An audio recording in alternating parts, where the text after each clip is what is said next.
Hello, fellow equestrians. So today's topic is long and low, and I want to keep this brief. I know it's like a big topic, and I can go all day about this topic, but basically, who, what, why, where, when, how. Okay. So before I dive into that, I just want to share my screen quickly for those of you that maybe don't know what I mean when I say what's long and low. So let me just quickly share my screen here. Okay. So this is from the FEI. They released that, during a dressage warm-up, that this is an appropriate warm-up head position and everything. So this is basically just a simple picture of roughly what long and low is. And although this picture is specifically for dressage, I do want to make it very clear that actually all disciplines, all horses, all breeds, this is something that they can all do and actually can help benefit them. So let me just stop sharing my screen. So that's roughly what it looks like. So essentially what long and low is the horse stretching. Now, if you are familiar with the training scale or the training tree, I know there's different ways of calling it. The training scale and the training tree, both the first step or the first level of that training scale is this basically. It's relaxation. Okay, it's getting your horse to stretch, and having the horse being able to stretch. First, I want to say hi, Claire. Thanks for joining me live today.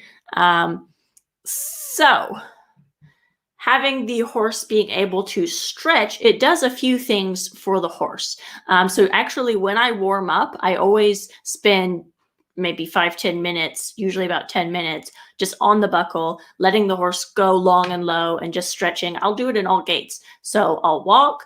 I might do a lot of transitions or things, or maybe a little bit of lateral flexion, where I bend the horse just a little bit, just like a gentle movement. And then, I'm just kind of encouraging the horse to stretch.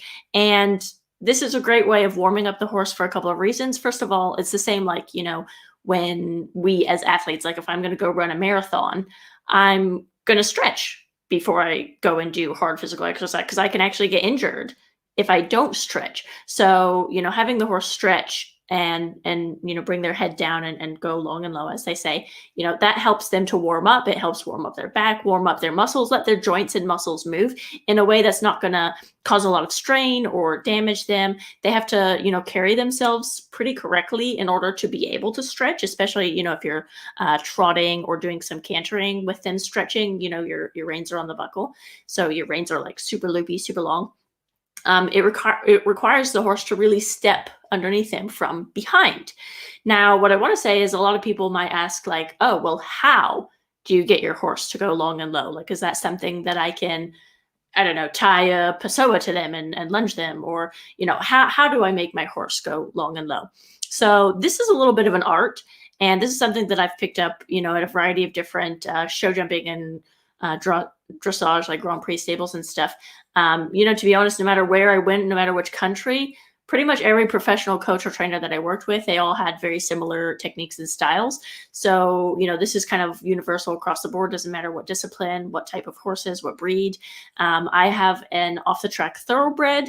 And in the beginning, when I first got her, she was the most hollow backed, uptight mare ever, which is, I think, pretty common with, off the track thoroughbred racehorses, because they're kind of taught to keep their head up and they're a little bit tense and uptight because they always have to just, run, and they're just little machines. And so when I first got her, she just genuinely didn't know that she could physically stretch. She didn't know that she could, especially, in trot, heaven forbid, she was so clumsy in trot. She felt like she was going to fall over, especially in a little arena, going around tight corners and stuff. She's a big 16 one-hand thoroughbred, and she's got a very long back, very long body. And so in the beginning, it's almost again, like I said, it's a bit of an art trying to get your horse to teach them how to stretch. And it's kind of like you do surgery. I think a lot of people, they see these pictures, kind of like the one that I showed at the beginning of the video. They see these pictures of how we're supposed to ride. Okay, we're supposed to sit like this, our hands are like that, and our back is straight, and this is what it looks like to be a professional rider. Well, that's kind of like what you look like in the show arena. That's after years and years of training and practicing on a well-trained horse. That's not how, if you watch any of the top professionals, watch the warm-up. Okay, watch what they're doing in the warm up. Watch what they're doing with a young green horse or with a horse that they're unfamiliar with. All of the top right, like it's almost like surgery. Like their hands are moving, they're kind of getting the horse, they're sort of playing with the horse a little bit. That's where I said maybe if I'm walking, I might do a slight little bit of lateral flexion with my horse or something, just to get them to kind of move and kind of follow my hands and then sort of see, like, is there any resistance when I go to pick up the contact? Like if I'm on the buckle and I slowly start to pick up the reins, does the horse like strain against me? Are they resisting that I'm picking up the contact? Or are they sort of coming up with me saying, oh, okay, now it's time to do stuff. So it's a little bit difficult to explain in depth. That's why we have the speaking the horse language course, because I actually show like the video demonstrations of me and working with Lily and then our Mary Q and stuff on how it is that we're doing that. But basically, I don't want you to feel stuck in that position that we think we have to sit in when we're riders. Okay, because riding and training are two separate things. So if you have a horse that doesn't know how to stretch, you're going to have to play with it, and you might even start on the ground. Okay, you might start on the ground with a lead rope, not even with a bridle, and just kind of start applying a little bit of pressure here or there. Do the lateral flexion standing at the horse's shoulder. See if your horse will kind of follow that contact. And if you can kind of teach them to sort of follow your hands or your contact, then at some point it will be easier and easier when you're riding them to get them to just follow you lower and lower and lower and lower. And then all of a sudden, their nose is on the floor and they're moving nice and big steps and it feels really lovely. So it's a process. Don't be obsessed like, oh, it has to happen right now. Once you develop the skill and the feeling of how to get the horse to follow you, it usually does come pretty quickly.